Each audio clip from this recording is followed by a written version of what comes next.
Welcome to the Dogish podcast, the podcast dedicated to dog parents and the topics, events, and personalities impacting their lives. My name's Jasen Arias, co-founder of Forever USA, and this is my co-host. And this has been a question that I've been actually dying and I've been holding on to for quite some time, Miss Sylvia. Oh my goodness. How do you pronounce your last name? Well, listen, let's be real. That's actually my maiden name. Right. But phonetically. So Wesolowski. Wesolowski? Mm-hmm. Is that Polish? It sure is. Very good. Yeah. So we have Sylvia Wesolowski, and your married last name is Raffield. Raffield. Yeah. But professionally, I still go by Wes. Just Wes? Just Wes. Just Sylvia Wes? That's me. Easy. Okay. And you are the owner of Dog Up in This Pit. Dog Up in This Bitch. There you go. Dog training, right? Absolutely. What other kind of stuff do you do? Oh my gosh. Well, I do this kind of stuff. What else do I do? I like macrame. No, I'm just kidding. I don't macrame. Aside from just always constantly having a dog up in this bitch, there's not really much else going on in my life other than a flurry of animals running around at any given time. I have two taking over my house right now. But let's see. I do a lot of brand ambassador work. So I work as a brand ambassador for rover.com, Doggo training app, which is a global training app. I do work for so you've got a lot of different stuff on. Listen, I just make it happen. I really like getting out there. You and I met because of a brand collaboration that I was doing with Dog Owners Outdoor Gear. Well, let's not jump too far ahead because we're gonna get to that. Okay. Oh, I'm gonna freeze there. Okay. Are you good now? You're the boss. I'm just here. All right. So today, that's actually what we're going to break down. We're going to break down all of the things about you and about me and what excites us about this new venture that we've taken together.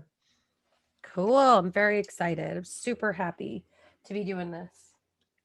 So let's maybe kind of break down some of those topics. Like we first met a little over a year ago when Forever was on the Rescueteros road tour, and we came down and we visited you in Los Angeles, and in your big Forever bus. Yeah. And I'll never forget the moment when it was one of those times when you connect with somebody on a very short amount of time, but then like Christy was actually like all weepy-eyed and sad when we had to leave you. So yeah, same. So then not too long ago, kind of the idea of launching a podcast popped up, and I knew that I had to have you as the partner in that. So I reached out to you. Gosh. And I spun the idea of wanting to really get into the nitty-gritty of some of the topics that are affecting dog parents, and not just the light fluffy stuff, but everything from the dark ones are going to be euthanasia and animal rescues, and the more positive ones, like how do we, correctly train our dogs? Because these are like, we're dog photographers.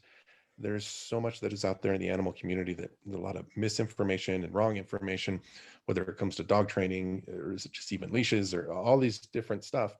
Yeah. That I think the public would like to hear about, especially dog moms and dog dads. For sure. I mean, the thing that I find totally fascinating about this world, which blew my brain hole open when I heard it, is this is like a $75 billion industry, the dog industry. Mm-hmm. Here in the United States, globally, it's about 100 billion. So we here in the US love our dogs. But with that being said, that's a lot of products, pet care, professionals, advertising. Yeah, that's a lot of stuff going on in $75 billion of spending. So I guess what I love about the focus of this podcast is that we're really just going to be having conversations with different people, each other. I mean, you have so much to bring. I have over a decade in this industry working on all different levels of dogness, if you will. So I think it's just going to be really fascinating to kind of have lots of different opinions going on and really kind of get to the bottom of what we think, at least what I think is going to be best. I'm a dog mom too. So some of these questions are for me. Like, I want to know what is the best dog food? Is raw all of that it's cracked up to be, like what does early socialization, vaccination look like? And yeah, I think it's going to be really helpful. I think it's going to be really fun. Hopefully, we're entertaining. I don't know. Well, that's why Everyone we're thinks, go ahead. at the worst case. That's why we're going to have some other great guests too. Yeah, yeah. I mean, I think I'm pretty funny. My husband disagrees, but whatever. What does he know? Nothing, but he makes a mean latte. Do you have one of those? No, you're drinking water this morning. He Oh, just delivered it to me on oh, the there you go. he like floor mailed it to me. He was like, and I looked down, it's all frothy goodness. It's a good man. I Do you have got one him of a those? great apron for Christmas. Do you guys have one of those Nespressos, or do you have something fancier? No, we have like okay, this is a really quick sidebar. So I'm super into like medicinal mushrooms, not those kind, but also those kind. Um, and I got this like chaga mushroom blend thing from this company called Mudwater. And, there it's like a subscription thing. I still don't know how to cancel it. I've just had to extend it 50 million times.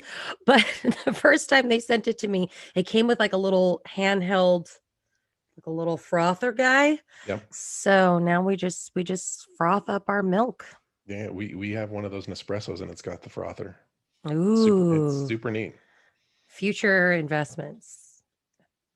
Hashtag Yeah. goals. I think. Apparently, our next will be a coffee podcast, Mm, but not but not coffee and dogs. They go together. right in the There's morning. all those shirts that say drink coffee, play with dogs, something. Or there could be. Yeah, we should make one of those. We can do that. We can Yeah. absolutely do that. Drink coffee, play with dogs, listen to Dogish. Oh, Love it.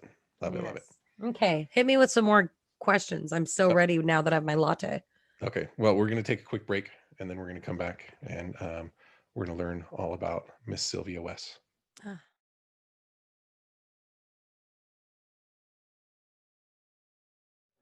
All right. So we just spent a little bit of time talking about what's going to make this show so amazing. And now, what I'd love to do is learn a little bit about you.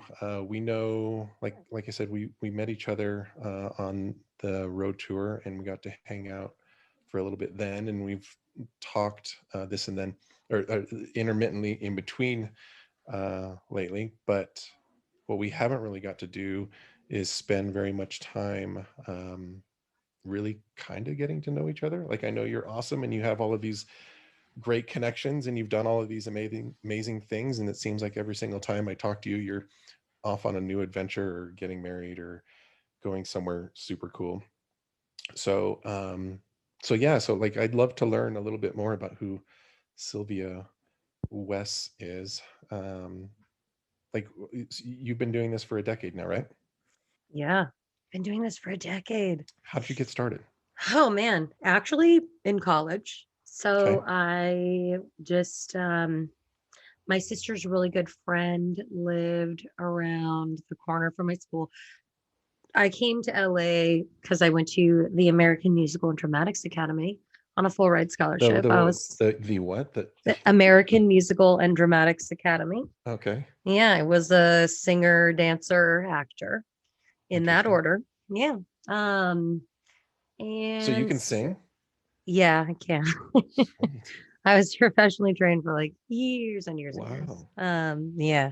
So I competed and went all over the country for nationals and I was a ballerina. So, I was an artist kid. Um, And then I got into musicals, and that was my passion. So I went to college for musical theater. But my sister's best friend lived around the corner from my college. And instead of living in the dorms, I would go dog house sit for her. And yeah, and then I graduated and she like gave my number to somebody who had me like dog walk for them. So that was really my first So foray. this Never, this kind of yeah, started out as a side hustle for you. yeah, like never in a million years was I was like, I'm gonna be a crazy dog lady when I grow up, you know, like 18-year-old Sylvia was like, this is cool, but like I'm gonna be an actor. Anyways, so cut to I like ended up getting this job because you got to pay bills and LA is expensive, Hmm. y'all, an expensive city. So I got like a sales job. Was very exciting in Beverly Hills. That's actually where I met my husband. In So you guys have known each other 2010. for a while. 2010 is when we met. Cool. Yeah. And yeah, that was not for me. I was really depressed In sitting in sales. a cubicle. Yeah, I mean, I was just like in a cubicle in some office as like an artist. I grew up in the country. So I grew up in wine country in Temecula on like a 2-acre ranch. So Okay. I had like goats, and my mom's favorite animal is goats. So we had goats and geese and chickens and ducks. And I think at one point I had accumulated 13 cats on the property just because I was a stray collector. Uh, and we had 5 dogs, 2 bunnies. But at least it was like it sounds like it's a farm, not an apartment Yeah, yeah, complex. no, Yeah. no, no. It was big. We had some room, and my mom, for some reason, has a weird eye for turtles. We'd be like Okay. driving down the road, and she'd be like, "Ah," like slamming on the brakes and get out because there's a turtle crossing the road. There's turtles So in Temecula. not anymore, but we had 3 that she road rescued. Okay. Where Yeah. where were these turtles coming from? Yeah, this is the mystery. Like we're just like driving down Glen Oaks Road at freaking 55 miles per hour because that's the speed limit. And this woman would see a turtle in the middle of a 2-lane street. I'm like, so needless to say, I get my animal lover from my mom. But anyways, so I'm working the sales job. It sucks. I'm super depressed. I think I got up to 250 pounds, just totally not happy with my life. Mhm. I left and I just, the one saving grace I had at that point was my little rescue dog that I had rescued a year prior and my little Tallulah bean. And it took me like 3 months after that to really kind of get back on my feet and figure out what I wanted to do with my life at that point. I was 22. What I went to college for was not what I wanted to do. And I was just like, I don't know. Um, my dad was very much and still is. It's 78, my God. He's still an entrepreneur. So I just kind of like was like, whatever, we'll figure it out. And I knew I wanted to work with animals, especially after Tallulah. I knew I wanted to work with rescues. And also, Let me ask you a quick question because yeah. this was something that was new for me. When Mm, when you had Tallulah in your life, were you aware of the rescue community at the time, or was she just a dog to you? she's just a dog to me. Yeah. I rescued because I knew, well, actually, my husband, who was just my friend at the time, was like, there's this great shop on Melrose called Barkin' Bitches. You should totally rescue a dog. And I was like, rescue? You know, what's that? And he was like, come on down to the store. So we went, and Barkin' Bitches was this really cool place. They unfortunately had to close last year, but earlier this year. And they had all the rescue dogs just out. It Hmm. was like a pet shop, but it was all rescue. So you could like go in the store and just hang out with Right. 20 dogs. That's cool. Yeah. And she found me and it was Liv. And I took her home with me. And then yeah, so after some depressive television binge watching, I stumbled upon God, what was that show? I think it was called Shorty's Rescue. Do Okay. you remember that show? I don't. It was about the little people and the pit bulls. I don't. Okay. So It was a show, and I like binge watched it, and I was like, I should work at a rescue. So I volunteered I sent in some volunteer applications. A rescue got back to me. I showed up there. I'm like 23 to volunteer with like all these kids who were like 12 doing their community service hours. And the owner looks at me and she's like, why are you here? And I was like, well, I'm kind of aimless and I think I'd like to run a rescue one day and I just want to see what it's like. And she's like, well, I need help. So you're hired. And I was like, oh, okay. And That was then, easy. Yeah. yeah. And then, yeah, I think, universal timing works like that. And then, then I worked at a rescue for 2 years. And that was, we cared for like 200 animals. It was nuts. Wow. It's like a big facility. It was Yeah. crazy. It was crazy. And So then how'd the you get rest is in? history. Well, how did I'm you get just into kidding. training? Okay, so you went from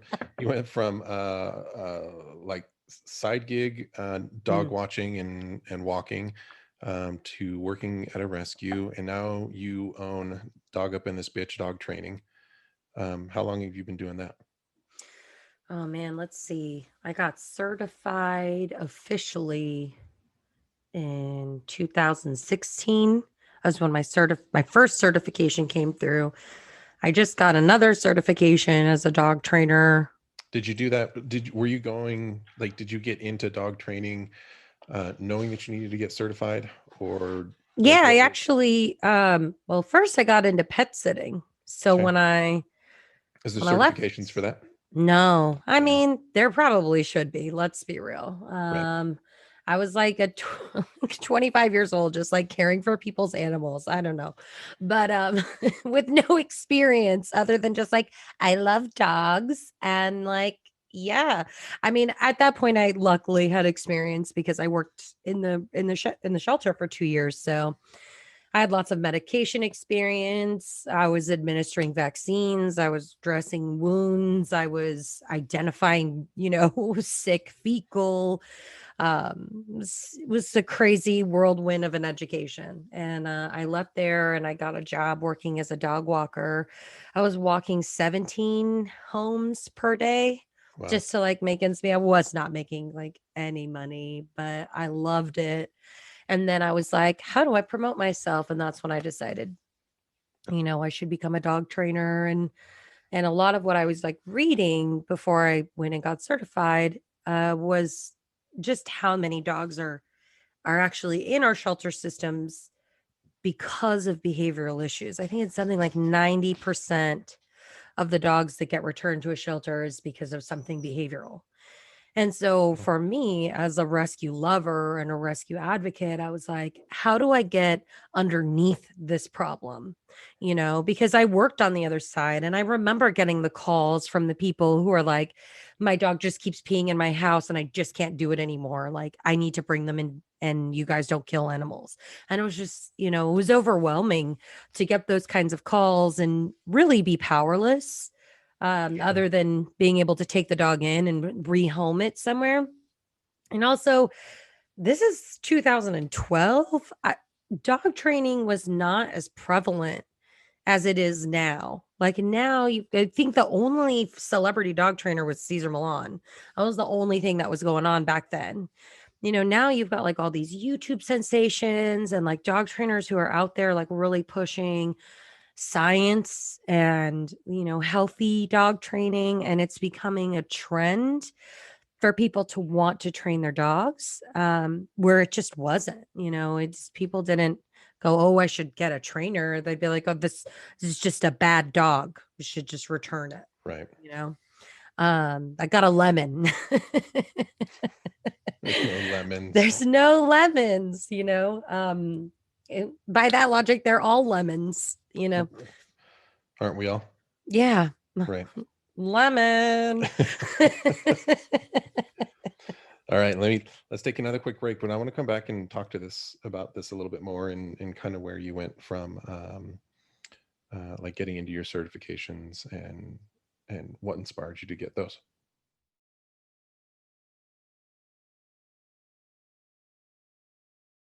Okay, so we just got done kind of doing the past of Miss Sylvia Wes here, and learning how she went from dog walker and watcher, and moving from there into a rescue, and then got started with training. And you kind of mentioned that it was to give you a little bit more exposure in the dog walking business at the time. But one of the things that was making you feel powerless was when you found out how many people were um, uh, dropping off their dogs at shelters just because they had behavioral issues. And that kind of really inspired you to get deeper into the dog training, from what it sounded like. Yeah, totally. And also just like being a dog walker and being a pet sitter and just experiencing so many dogs, so many dogs. Um, just to give you an example, because really becoming a full-time trainer is something that's happened to me this year. I worked as a trainer and a pet sitter for a few years. So last year for Christmas, I had 11 dogs that I was caring for.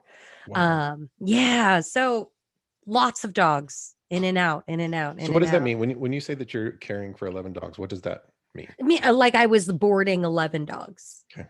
Yeah, So you were feeding them, training them, all the etc. social interactions. All making sure everybody's healthy, making sure everybody's getting walks, making sure everybody's just loved because they don't have their parents. Right. And then, I'm also an overachiever. So, like, everybody wrote a letter to Santa Paws and we did pictures with their letters to Santa Paws. We'll need to upload one as like auxiliary info Wow. for this podcast.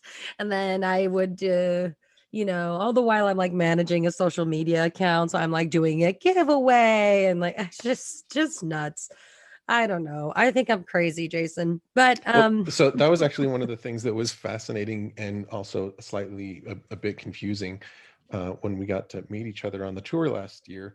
Was I couldn't quite figure out what it was that you did do. Like I couldn't put my thumb on what that was, because you were doing stuff with Rover, which I still don't totally understand. You were doing stuff with Doog. You had your own brand with Dog Up in This Bitch, and you were helping us, and you were actually excited to be getting involved with what we were doing on the tour, and you were a advocate for rescues. Like you were like all over the place, um, but that's the which thing was though. which was really cool. All on brand. It's all on brand. You know what I mean? Sure. Um my brand is that I'm a mess. No, I'm just kidding. Uh No, so when I left the rescue, I actually already had set up my Rover account. So I've been on rover.com since So what is 2013. Rover?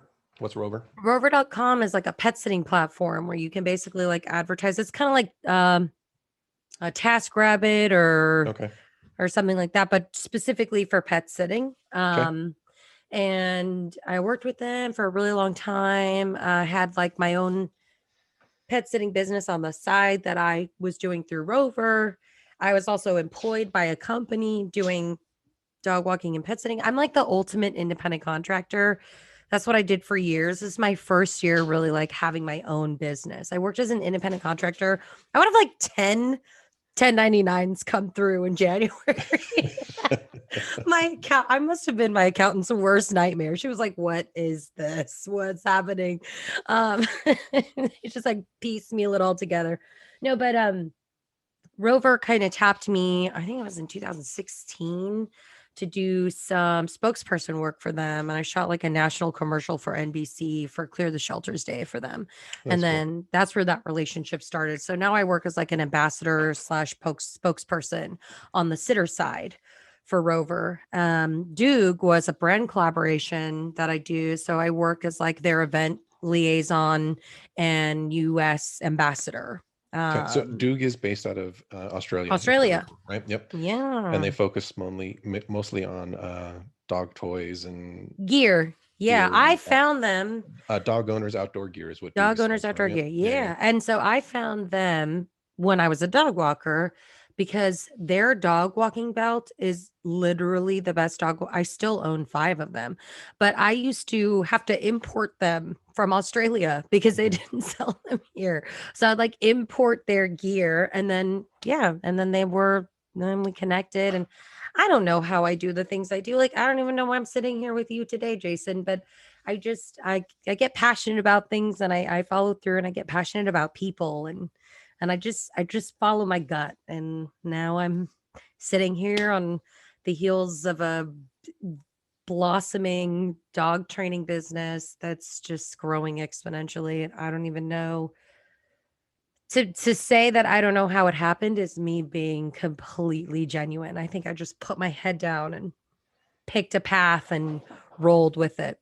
And after I graduated from my dog training school, so I did want to get certified because I Sure. didn't want to just be another, like, quote unquote dog So trainer. yeah, so that'll be one of the things that's unique between our trades. Like photography, there's you can get certifications, but you don't need a certification to actually be a professional photographer.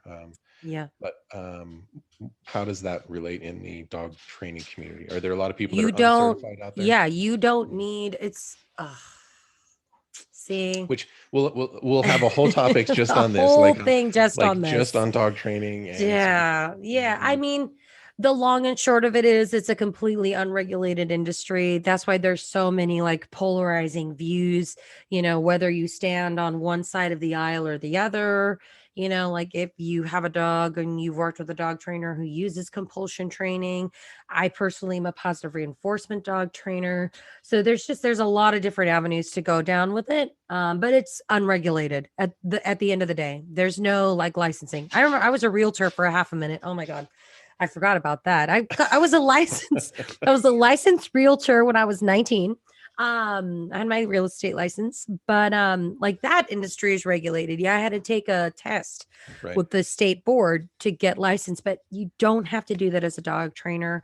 So it's very dangerous. Anybody can go out on the street and be like, you know what, I'm great with dogs. I trained my dog. Look at how good my dog is, and say they're a dog trainer. Sure. I was training dogs, obviously, because I had so many dogs around me.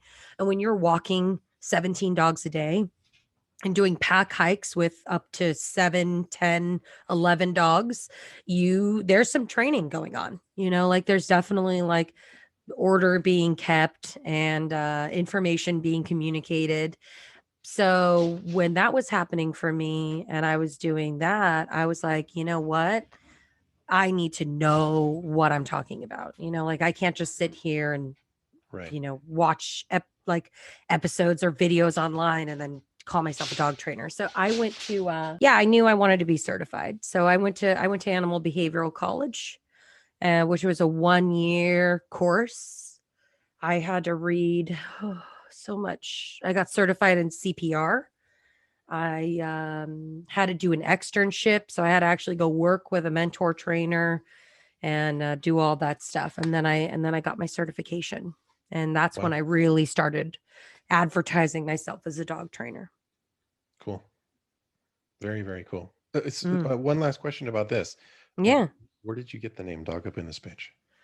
Oh, okay. This is actually really good. So my Instagram and my brand used to just be Dog Walker Life because I was a dog walker Yeah, primarily. yeah. That's what I did. And I started like foraying into dog training, and I was like, oh yeah, I don't know that really fits anymore. And I one time was driving in my car because I drove so much as a dog walker. Sure. It's a lot of driving. And I was behind this car that had a hilarious bumper sticker that said baby up in this bitch. And I was like, I need one of those that says dog. And so it didn't exist. So I made it. And it was like a little baby on board. Yeah, like the road construction Yeah, signs. like the little Yeah, yeah, baby yeah. on board signs, but it Yeah. just said dog up in this bitch. And I sold them on my Instagram. And then I was like, wait a second.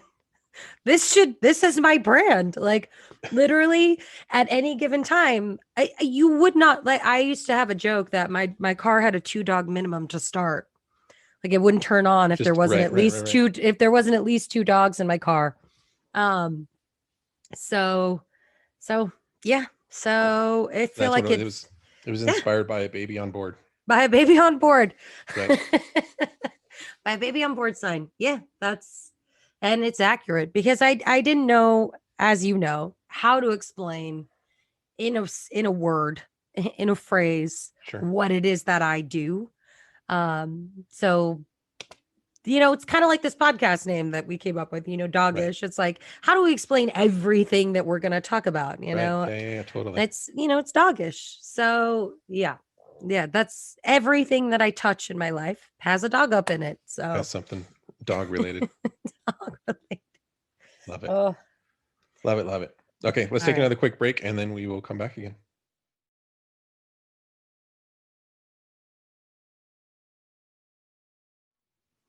Okay, so we just got done learning about Dog Up in This Bitch and Sylvia's journey from being a dog watcher and dog sitter and dog walker, and how she was a real estate agent for a brief amount of time, and No dog up in that bitch at that time. an actor, a singer, um, a rescue bleeding heart worker, like all of these things, and saw a baby on board and decided she wanted to do Dog Up in This Bitch. And I think that catches us Ta-da! up to where we're at I'm now. pretty sure that's like the most accurate summation of my mind I've ever heard in my life. Like, I feel like if you were to like crack open my brain, you'd be like, oh, there's a lot of shit Right. in here. Right. And you just kind of, you'd be like, okay, let's see. Bleeding heart, rescue advocate. Oh, baby on board sign. Oh, dog up in this bitch. Perfect. There you go. Whiz bang. And then we came together just from so like in 2019, Forever USA decided it wanted to go on a road tour photographing the stories of how Yeah. dogs, particularly rescue dogs, impacted people's lives across the United States, and looking for those Yeah. stories. Yeah, I'm trying to think about how exactly I'm trying to I figure, like, how did you find out about it? Because I know we're advertising to the entire United States, but how did we connect with okay, you? I remember. Remember? I remember now. So in all my outreaches, Mm-hmm. because when I was first becoming a social media maven, which I'm not by any means, I've like 1,000 followers. But anyways, that never stopped me. I was doing outreach into different brands and I actually reached out to the Forever brand and I was like, hey guys, do you want to collaborate with me? And nothing. We didn't get And back to then you? no, and then you started the Heroes Road Tour, and you were like, "We'd love to collaborate." And at that point, I was already working with Duke, so I was like, "I have just the thing. Let me put you in touch with this company that I represent, and let's see if we can't get you some Duke gear to take all across Yeah, the right, nation." right. Yeah. And that's how that all went down. And then you guys were like, we're coming to LA. And I was like, I'm meeting you in LA. And we met at a restaurant in North Hollywood to keep it kosher because truly we were internet strangers and you never Yeah, meet an totally. internet stranger like in a private area. So we You were like, let's be in public in case either one of us is secretly a murderer. right. And you were there with your family, so I can't even imagine how terrified you were. You're like, there's this crazy woman. She says, "Dog up in this bitch." I don't know. She may roll up with like 8 giant like mastiffs Right, and right. eat my Well, children, kidnap Mary, us. Mary had been talking to you quite a bit at that point. She was super excited, so I wasn't too worried. But And still, what was the restaurant we went to? I don't. Some It was dog, it, it was dog something. dog something. Well, they had cute It dog was good. wallpaper Yeah. That Christy and I took selfies in front of. That's right. And you should have. That would have been, if you could have seen the. That was by far one of the more difficult places. So we had this 28-foot Mini Winnie Class C motorhome that we're driving around, and that day we Through were LA. in yeah, that by far the worst roads. The only time that the whole motorhome almost came off the ground was on the freeways driving through Los Angeles. It's so bad. It was bad, like bad. Like that was the only time that I got scared that things were like flying in the back of the motorhome up and down. And You're like, why doesn't this thing have seat belts? well, you're supposed to wear them. Uh, and while that was bad, maneuvering through the streets, like trying to find parking, when you're 28 feet long in a town that is meant for large bicycles, was like we would sit there and we would stalk. I remember this place in particular. We sat and we stalked waiting for somebody to move because we had one parking spot, but we needed the car in front of us to move so that we weren't parked in a fire lane and didn't have to walk 3 miles to the restaurant with the kids and the dogs and the nanny and like all of that kind of stuff. And the gear and the gifts. Right. And at the same exact time, we still wanted to have like the photo ops, with the restaurant and with you. And that was an adventure. Los Angeles. And I remember there was a whole nother time when we wanted to go to the beach over there, and there was nowhere to park, like nowhere. So it was just like stop on a busy road, kick everybody out with the dogs, and then hopefully when I was making a loop around and around and around, one of the next trips coming back, Christy and the kids and the dogs were in a good enough spot to jump back into the RV so that we could just drive off. It was nuts. Yeah, I mean, that pretty much is an accurate summation of parking in Los Angeles. That's I do that in my Nissan. Same experience. Yeah. Yeah, kick all the dogs out. They hike themselves. I loop around, they jump back in Right. the car. Yeah. Yeah, definitely. Yeah, so we met and I mean, to this point we're still total strangers. No, I'm just kidding. We know each other. We're like soul friends, I feel like. We've known each Yeah. other for a really long Totally. time. But yeah, I guess what inspired you? First of all, let's rewind to this motorhome experience. Why? What inspired you to pack your two children who are how old are your kids again? They're 10 and 7 now. So 9 and 6. Right. Yep. Into a 20-foot RV 28 with feet. your 20. Oh, okay, I'm sorry. Yeah. Those extra 8 feet matter. You would be surprised in an RV. Yeah. That's a whole bedroom. That's the whole So you've got let me just paint this picture for everybody. So Yeah. we got you, we've got your wife, who Yes. Christy is not a small personality. She's lovely. We've got the You'd be nanny. like, Christy is not small. I was like, she's about as small as you get. She's tiny, but personality is Right. on fleek. We've got the nanny / assistant. Yep. Who, God save her, because I don't know what she was thinking. Your two dogs. Yes. Brownie and Max. Brownie and Max. Yep. Which Brownie is not small by any means. No. Max is a little smaller. Yeah, Max is a big pug, and Brownie big pug. Yeah. And Brownie is like 35, 40 pound. Not small. I think there's your 8 biggest. feet right there. Yeah, Just yeah, poop right. out the window. Right. So there's 7 of you Yeah. in the RV going around the whole country. So explain this to me. What inspired this and what made you think it was a good idea? It was Christy's idea, actually. And of course it was. Yeah. And we were trying to dream up. So Forever Reno started in Reno, obviously, and it was just a small project photographing rescue dogs and their owners in the Reno area. And that quickly expanded to other people that were like, how can we get involved? What can we do? We had the book that was coming out. And that was in 2017. So 2017 into 2018. And by the beginning of 2018, we figured we needed to do something bigger with this. So we launched Forever USA in June of 2018 and got through that entire year.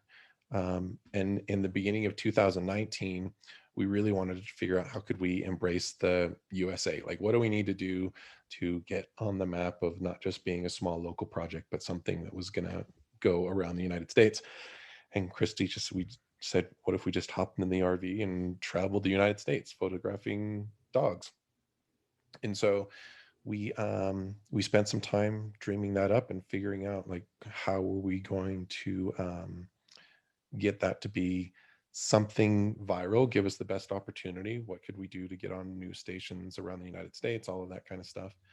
And it really just went back to the core message of photographing and more so sharing the stories of how rescue dogs in particular have impacted and changed people's lives and sharing those stories. Because one of the things that we had quickly found from talking to people and photographing people in the past was that most of the time, and this is still true today, if you ask somebody to tell me their story about their rescue dog, a lot of people, they just jump directly to the bad parts of the story. Like, oh, I Mm, found this dog and it was left in a field and it was malnourished and somebody had beat it and somebody had wrapped duct tape around the leg. Like these horrific mm, stories that we heard. mm-hmm, But the problem with that was that, um, as they're sharing that, those are the stories that are sticking with people who aren't familiar with, with rescues and how amazing and how loving they are, and it almost mm, like, taints their idea of what a rescue is. That's why, when you ask people about shelters or sanctuaries or all these things, they have such a negative connotation because they think that they're just full of a bunch of abused, broken animals. mm. And so we wanted to flip it on its head. So we really wanted to get back to like, share your stories with us on how this dog or your dogs have changed your lives and the positive impact that they've made there, and photographing them. And so our books, when you flip through them and look at them, I don't think anybody ever really thinks rescues when they see them, right? It's because we've separated that, but we're trying to reconnect the word rescue and getting rid of that stigma. And we just figured going around the United States to do that was the best way. And we were looking at expanding to other photography studios. So we had studios in Sacramento and in Reno, but we also had a large connection of photographers that we knew from, like Christy and I have been in the photography industry for 12 years now, something like that. And so we just drove and visited our friends, told them about the projects. And then at each of the cities that we visited, we would connect with different rescues, and we were trying to raise money to give away, to those rescues as well. So So I that's want that's to a I want lot to of. like pause and then rewind a little bit because you and Christy. So So let's you let's pause and rewind after this next little after break. the next little break, Yep, I and then agree. and then we've got like 9 more minutes that we can talk about it. Okay, cool. Sound good? Okay. Yes. Okay. So intro. Okay. So we were just learning about the Rescued Heroes Road Tour. Wait, now hold on.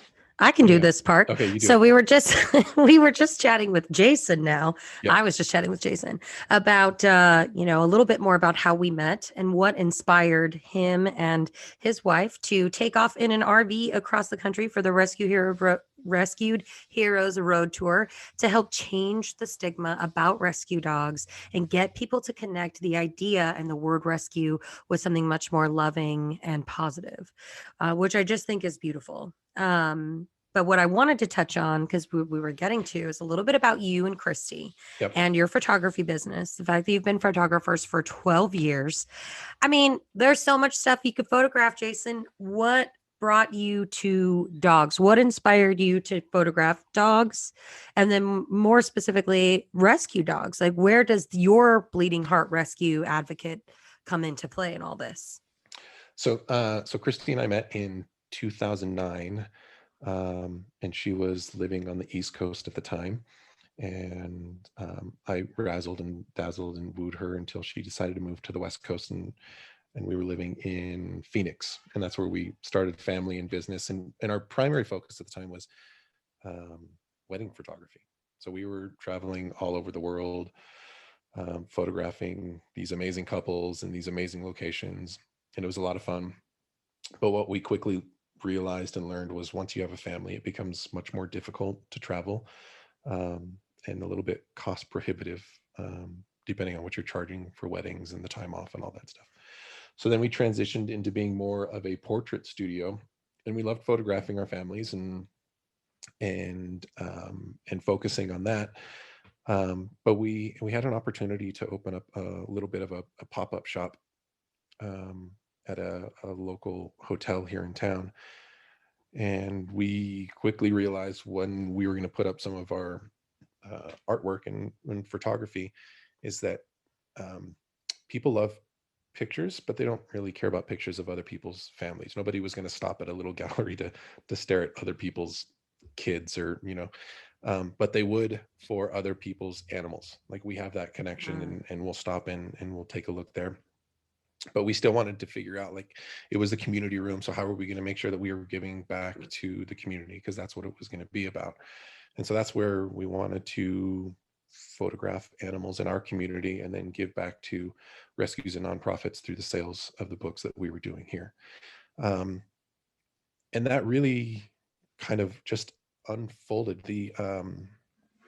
and I had asked you the question earlier, if when you rescued your first dog, did you recognize it as a rescue? Because I didn't. So um, my first dog that I had, like as an adult on my own, her name was Nina. And when I adopted her, she was from Craigslist, but not a puppy. It was like somebody that there was a dog that they were trying to get rid of, and she was a Jack Russell Beagle mix. And she was just the sweetest thing. She hated everybody else, but she thought that I was just the best on the planet. But I never saw her as a rescue. Mhm. You know, at the time I was just looking for somebody to come share the house with me. And um, so fast forward to this, when all of a sudden I realized that she was a rescue, and rescues are, I don't want to say more loving, because I think all dogs are loving, but they often seem to have a different level of maybe appreciation, or I don't know, maybe we read into that as dog parents. Um, but as we were photographing the dogs and their families, I remember the day almost specifically. Um, one of our clients came in, and they said, "Oh, we got to run home and drop off our dogs, and then we got to run a bunch of errands." And my first inclination was like, "If you want to leave the dogs here, you guys can totally leave them here and go run your errands." And it instantly triggered through my brain that I would never in a million years tell parents that they could leave their kids at our studio ever. So, but you could I leave the mean, and dogs thank here God all for day. that. Thank Right. God for that. And so that's when I knew that we were just on the right track with something that we loved. You know, it was, we couldn't do, like, it would seem like if we're a dog photography studio that we should have like a dog that's hanging out at the studio with us all the time, but it doesn't work Mm. because other people bringing in their dogs and pets and stuff. But we were always anxious to have that vibe and energy around. And so it just kind of grew from there. And oddly enough, Christy didn't grow up in she wasn't like in an anti-dog family. So there, you've got Mm. anti-dog families, you've got the people that sit in the middle, and then you've got dog passionate families. I Yeah. grew up in a dog passionate family. My dad actually owned a doggy daycare until just recently. Oh, Um, that's yeah, awesome. yeah, yeah. He was one of the biggest here in Reno, and Christy didn't have that. But um, now she's got just an absolute bleeding heart for rescues and for dogs. And my kids in particular, my kids, Piven, eh, same another similar story. We were watching, there's a movie called Rampage with Dwayne the Rock Johnson in it, and it's a throwback to an Hmm. old video game. And there was a scene in particular where uh, there's a giant wolf, like it's a 50-foot tall wolf or something like that, and it's eating and killing and destroying people and murdering. It's like it's this bad wolf, Oh my and they gosh. right. And so all these helicopters and all of like the army's coming in, and they're attacking this wolf, and I look over and Piven is crying. I was like, what is wrong? Like, they're shooting that dog, Dad.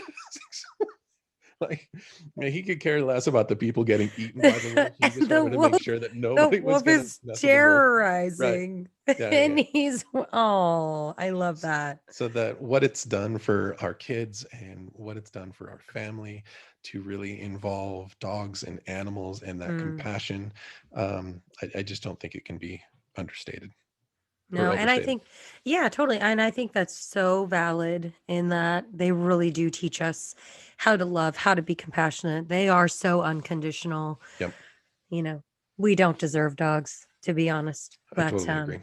yeah. Well, I love that. I love your story. I think we're definitely, just for everyone's sake, gonna need to get Christy on one of these episodes with Oh, us. absolutely. Yep. Yeah, we've got to talk to her and listen to her go on and sob about some doggos too, for sure. She has that unique perspective that that's since that's not the family that she grew up in. Totally. And then because she's the one that's doing a lot of the in-person connecting, photographing the families. Yeah, no, she'd be great. She photographed me and my doggos. Yep. and Absolutely. made me cry like a baby. Right. Uh, And so that but was really um, the kind of the inspiration behind this. Like there's just so many for the Dogish podcast. There's so many things, whether it's the photography or whether it's the training.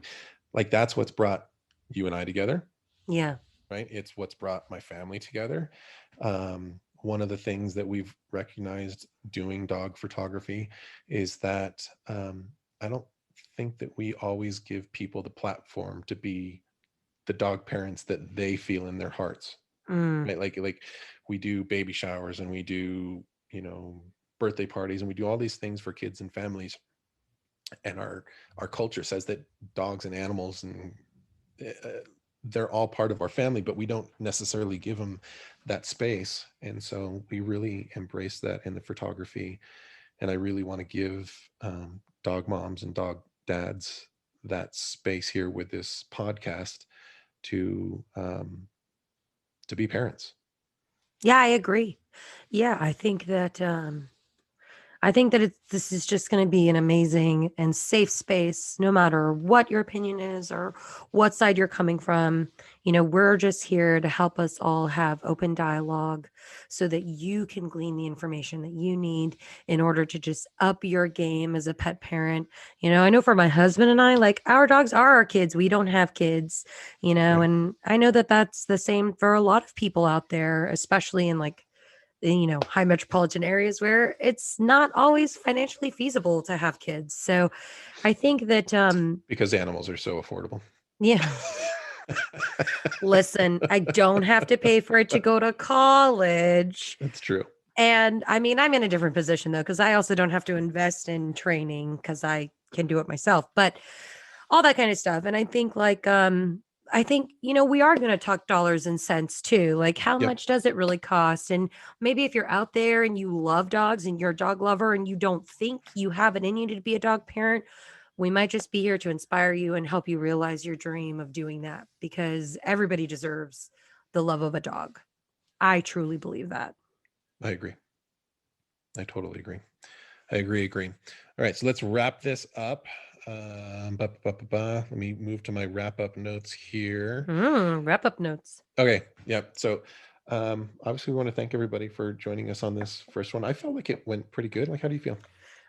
Yeah, I mean, I talked about myself a lot. So initial apologies on that if you don't find my mess story fascinating, but we cannot wait to share so many other stories, so many other people's stories. But for our first episode, I feel like you're getting to know us as hosts, and we Yeah. hope that you want to spend some time with us because And this we're was, I mean, excited. outside of like, we only had to do one retake at the very beginning for the intro, That was it. I mean, he right? botched it. I It mean, it was was kind of bad. rough. And then he got mad at me because I made him redo it. Anyways. Not that rough. So I'm gonna anything that we kind of talked about. I don't know if we talked about any particular products or brands or anything that would be relevant to dog parents out there, but if we did, they will be on our show notes, dogish the dogishpodcast.com. Make sure to jump over and check out our social media, our Instagram. We don't have like TikTok or anything like that yet. Not Instagram will yet. probably be our main one. We do have a Facebook page which will populate there. And, And it's the Dogish 1G. yep, 1G. Yeah. In fact, I want to make sure that we do a giveaway for each one. So maybe if we hit, do you think 100 is too low or too high? If we get 100 subscribers, Oh man, I think that's 100 that's followers, maybe a that should be, little that's a little high. That's steep. you're crazy. I'm just 100. kidding. No, we can 100's do 100. good. So like I've got this, check out my dog. I've got a dog dad mug here. So that'll be in the links, but we'll give it away, a dog dad mug or Or dog dog mom. mom. Dog mom. We've got dog moms too. We're not discriminating. Sorry for Right. Jason's lack of foresight This there. is my mug that I've got today. So we'll give one of those away. If we can get A to new one, not Jason's mug, a clean one.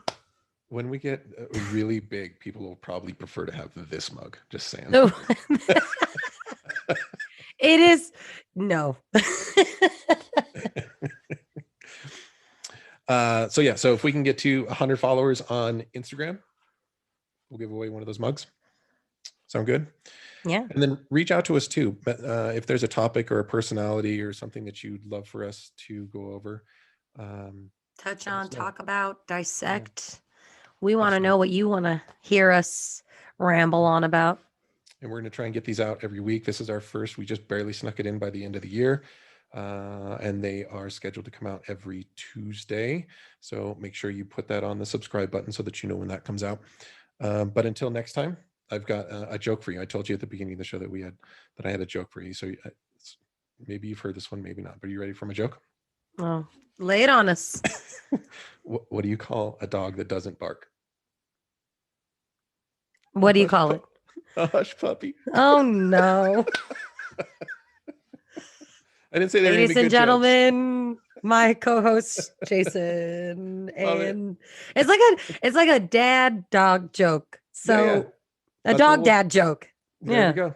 We're gonna Very start coining these. We're gonna hashtag dog dad jokes. Yeah. So if you have Enjoy. a good one, message it to me and I'll drop that one on our next show. Yeah, let us know. All right. Okay. That's all we got. Till next time. Thanks, guys. Thanks, guys. Bye.